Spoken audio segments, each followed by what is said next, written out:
வணக்கம். நீங்கள் இணைந்திருப்பது தமிழ் எஃப்எம்மின் பிரதான செய்திகளோடு. செய்திகளுக்காக நான் அபினவ் ஜெயகாந்தன். விரிவான செய்திகளுக்கு முன்பதாக முதலில் இன்றைய நாளிற்கான தலைப்பு செய்திகள். அமெரிக்காவில் அடுத்த 50 ஆண்டுகளில் ஏற்படவுள்ள மிகப்பெரிய பூகம்பம். 33 எலக்ட்ரானிக் ஸ்கேன்களை நிறுவுவதற்கான ஒப்பந்தத்தில் கையெழுத்திட்டுள்ள ஆப்கானிஸ்தான். ஹெஸ்புல்லா மீது இஸ்ரேல் போர் தொடங்குவதற்கான வாய்ப்புகள் அதிகம் உள்ளதாக அறிவிப்பு. மாஸ்கோவில் நடைபெறவுள்ள தேர்தல் தொடர்பாக 64 அரசியல் கட்சிகள் தகுதி பெற்றுள்ளதாக தேசிய தேர்தல் ஆணையம் அறிவிப்பு. பனிப்போர் தொடர்பில் அமெரிக்காவை எச்சரித்த ரஷ்ய அதிபர் விளாடிமிர் புடின். தென்கொரியாவில் நிலவும் அதிக வெப்பநிலை காரணமாக அதிகரிக்கும் வெப்ப நோய்கள் தொடர்பான விரிவான செய்திகள். அமெரிக்காவில் அடுத்த 50 ஆண்டுகளில் ஏற்படவுள்ள மிகப்பெரிய பூகம்பம். அமெரிக்காவில் அடுத்த 50 ஆண்டுகளில் மிகப்பெரிய பூகம்பம் ஒன்று தாக்கவுள்ளதாக ஆய்வாளர்கள் எச்சரிக்கை விடுத்துள்ளனர். இதனால் குறைந்தது 11 மில்லியன் அமெரிக்கர்கள் பாதிக்கப்படுவார்கள் எனவும் எச்சரித்துள்ளதோடு மிசோரி, ஆர்கன்சாஸ், டென்னசி, கென்டக்டி மற்றும் இல்லினாஸ் வழியாக அதிகம் அறியப்படாத 150 மைல் நீளமான பகுதியில் இந்த பூகம்பம் பதிவாகும் எனவும் தெரிவித்துள்ளனர். இந்த வாரம் செயின்ட் லூயிஸில் உள்ள தேசிய காவலர் பூகம்ப தயாரிப்பு பயிற்சிகளை நடத்தியது. இது 8.4 ரிக்டர் அளவிலான நிலநடுக்கத்திற்கு கவனம் செலுத்தும் பதிவை வெளியிட்டிருந்தமையும் குறிப்பிடத்தக்கது. 33 எலக்ட்ரானிக் ஸ்கேன்களை நிறுவுவதற்கான ஒப்பந்தத்தில் கையெழுத்திட்டுள்ள ஆப்கானிஸ்தான்.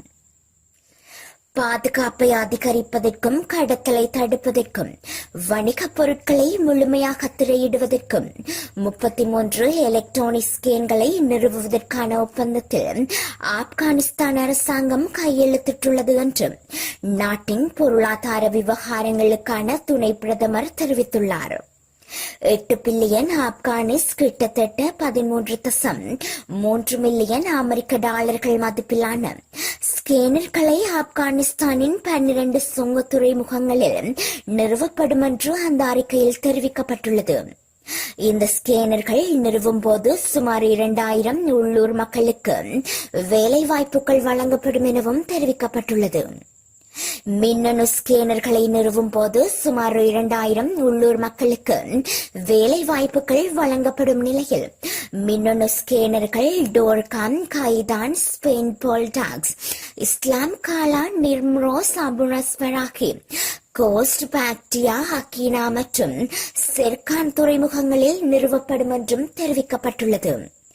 விமான நிலையங்கள், நீர்கால்வாய்கள், நெடுஞ்சாலைகள் மற்றும் சாலைகள் மற்றும் ஆகிய சக்தி அமைப்புகளை புனரமைத்தல் உள்ளிட்ட பல வளர்ச்சி மற்றும் உட்கட்டமைப்பு திட்டங்களை ஆப்கானிஸ்தான் அரசாங்கம் தொடங்கியுள்ளது என்பதும் குறிப்பிடத்தக்கது.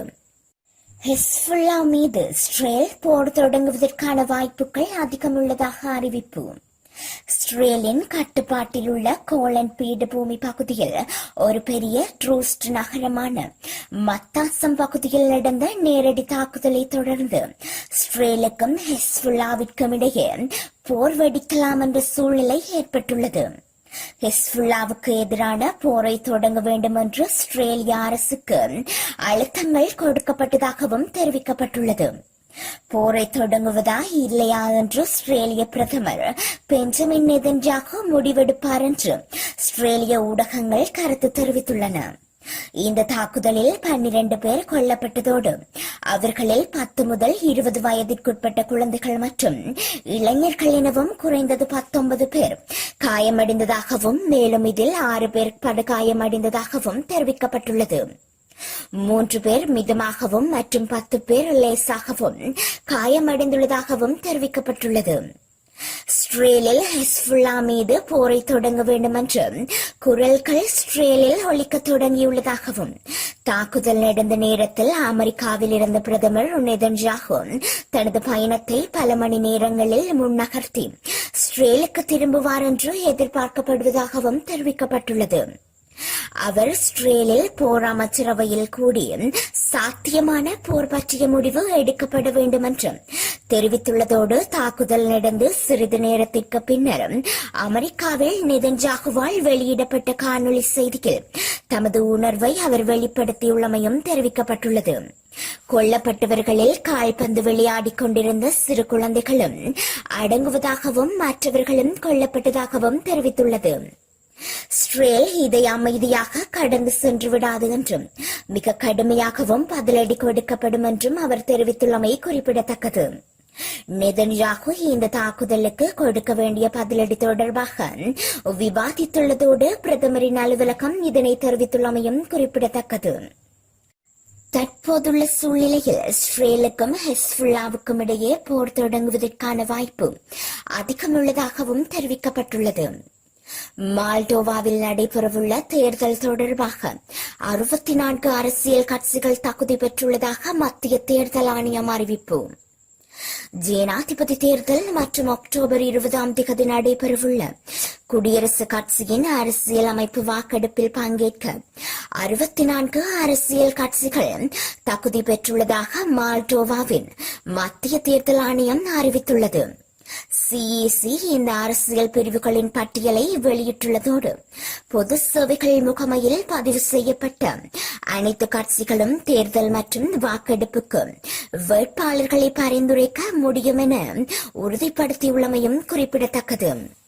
அக்டோபர் 20 அன்று மால்டோவாவின் குடிமக்கள் தங்களின் அடுத்த ஜனாதிபதியை தேர்ந்தெடுப்பது மட்டுமல்லாமல் மால்டோவா குடியரசு ஐரோப்பிய ஒன்றியத்தில் சேருவதற்கான அரசியலமைப்பை மாற்றுவதை நீங்கள் ஆதரிக்கின்றீர்கள் என்ற கேள்விக்கு பதிலளிப்பார்கள் மற்றும் அரசியலமைப்பு கேள்விக்கு வாக்கெடுப்பில் வாக்களிப்பார்கள் என்றும் தெரிவிக்கப்பட்டுள்ளது.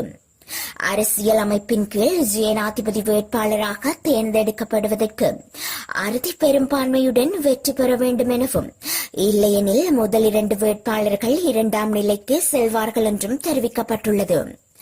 இந்த வாக்கெடுப்பு ஜனாதிபதி மையத்தில் தொடங்கப்பட்டது மற்றும் அரசியலமைப்பு நீதிமன்றத்தின் ஒப்புதலுடன் 46வது நாடாளுமன்ற உறுப்பினர்களால் ஆதரிக்கப்பட்டது என்றும் தெரிவிக்கப்பட்டுள்ளது. 2020 தேர்ந்தெடுக்கப்பட்ட மாஸ்டோவாவில் 6வது ஜனாதிபதி மற்றும் முதல் பெண் ஜனாதிபதி ஆவார் என்பதும் குறிப்பிடத்தக்கது. 2020 தேர்ந்தெடுக்கப்பட்ட மால்டோவாவின் 6வது ஜனாதிபதி மற்றும் முதல் பெண் ஜனாதிபதி ஆவார் என்பதும் குறிப்பிடத்தக்கது. பல தடைகளுக்கு மத்தியில் ஒலிம்பிக்கில் நுழைந்த இளம் பாகிஸ்தான் வீராங்கனை. பாகிஸ்தானில் 100 மீட்டர் ஓட்ட பந்தயத்தில் 11.70 வினாடிகளில் தேசிய சாதனை படைத்த அதிவேக தடகள வீராங்கனை குறித்த பெண் அர்ஷத் நதீமுக்கு பிறகு பாகிஸ்தானின் சிறந்த தடகள வீராங்கனையாக ஒலிம்பிக் போட்டிகளில் வயல்காட்டு நுழைவை பெற்றுள்ளார். பாரிஸில் நடக்கும் ஒலிம்பிக் போட்டிகளில் அவர் பெண்களுக்கான 100 மீட்டர் ஓட்ட பந்தயத்தில் பங்கேற்றுள்ளமை குறிப்பிடத்தக்கது. குறித்த பெண் ஒரு காக்கி வீரராக தனது விளையாட்டு வாழ்வை தொடங்கிய நிலையில் 2016 பாகிஸ்தான் மகளிர் அணி முகாமில் கலந்து கொண்டுள்ளமையும் குறிப்பிடத்தக்கது. அதற்கு பிறகு காக்கியில் இருந்து மாறி தடகளத்தில் தனது கவனத்தை செலுத்தியதோடு சில ஆண்டுகளுக்கு முன்பு அவருக்கு ஏற்பட்ட காயத்துக்கு பிறகு அவர் தடகளத்தில் பங்கேறியது கேள்விக்குறியாகவே இருந்து வந்துள்ளது. இருப்பினும் இப்போது அவர் ஒலிம்பிக் போட்டியில் நுழைந்துள்ளமை குறிப்பிடத்தக்கது. பனிப்போர் தொடர்பில் அமெரிக்காவை எச்சரித்துள்ள ரஷ்ய அதிபர் விளாடிமிர் புடின். வாஷிங்டன் ஜெர்மனியில் நீண்ட தூர ஏவுகணைகளை நிறுத்தினால் ரஷ்யா இதே போன்ற ஏவுகணைகளை மேற்கின் தூரத்தில் நிறுத்தி வரும் என ரஷ்ய ஜனாதிபதி விளாடிமிர் புடின் அமெரிக்காவை எச்சரித்துள்ளார். முன்னாள் ஏகாபத்திய தலைநகரான செயின்ட் பீட்டர்ஸ்பர்கில் ரஷ்ய கடற்படை தினத்தை குறிக்கும் வகையில் ரஷ்யா, சீனா, அல்ஜீரியா மற்றும் இந்தியாவிலிருந்து வந்த மாலுமிகளுக்கு ஒரு உரையில் புடின் அமெரிக்காவை எச்சரித்துள்ளமை குறிப்பிடத்தக்கது. இது ஒரு பனிப்போர் பாணி ஏவுகணையை நெருக்கடியை தூண்டும் அபாயம் உள்ளதாக தெரிவிக்கப்பட்டுள்ளது. எதிர்காலத்தில் அணுசக்தி போரில் கப்பல்கள் பொருத்தப்படக்கூடிய ஏவுகணைகளை எங்கள் பிரதேசத்தில் இவைகளுக்காக கொண்ட விமான நேரம் சுமார் 10 நிமிடங்கள் இருக்கும் என்று புடின் தெரிவித்துள்ளமை குறிப்பிடத்தக்கது. அமெரிக்காவின் நடவடிக்கைகள் ஐரோப்பாவிலும் உலகின் பிற பிராந்தியங்களிலும் அதன் செயற்கைக்கோள்களை கணக்கில் எடுத்துக்கொண்டு விசைப்படுத்த கண்ணாடி நடவடிக்கைகளை நாங்கள் எடுப்போம் என்றும் அவர் தெரிவித்துள்ளமை குறிப்பிடத்தக்கது. உக்ரைனும் மேற்கு நாடுகளும் புடினொரு ஏகாபத்திய பாணி நில அபகரிப்பில் ஈடுபட்டுள்ளதாக தெரிவித்துள்ளது. ரஷ்யாவை தோற்கடிப்பதாக அவர்கள் சபதம் செய்துள்ளதோடு இது தற்போது கிரிமியா உட்பட உக்ரைனில் சுமார் 18% மற்றும் கிழக்கு உக்ரைனில் 4 பிராந்தியங்களின் சில பகுதிகளை கட்டுப்படுத்துவதாகவும் தெரிவிக்கப்பட்டுள்ளது. ஒரு காலத்தில் ரஷ்ய சாம்ராஜ்யத்தின் ஒரு பகுதியாக இவர்கள் இப்போது மீண்டும் ரஷ்யாவின் ஒரு பகுதியாக இருப்பதாகவும் அவர் ஒருபோதும் திருப்பித் தரப்பட மாட்டாது என்றும் ரஷ்யா தெரிவித்துள்ளமை குறிப்பிடத்தக்கது. தென்கொரியாவில் நிலவும் அதிக வெப்பநிலையினால் அதிகரிக்கும் வெப்ப நோய்கள். தென்கொரியாவில் 3 நாட்களில் 100க்கும் மேற்பட்டோர் வெப்பம் தொடர்பான உடல்நல பாதிப்புகளுக்கு ஆளாகியுள்ளனர். பருவமழை காலம் விடைபெற்ற பின்னர் தென்கொரியாவில் வெயில் கொளுத்தும் நாட்களின் எண்ணிக்கை அதிகரித்து வருவதாக தென்கொரிய ஊடகங்கள் தகவல் தெரிவித்துள்ளன. அதிகமான சூடு காரணமாக அதனை ஒட்டிய நோய்கள் பரவி வருவதாகவும் தெரிவித்துள்ளமை குறிப்பிடத்தக்கது. இத்துடன் தமிழ் எஃப்எம்மின் பிரதான செய்திகள் நிறைவடைகின்றன. வணக்கம்.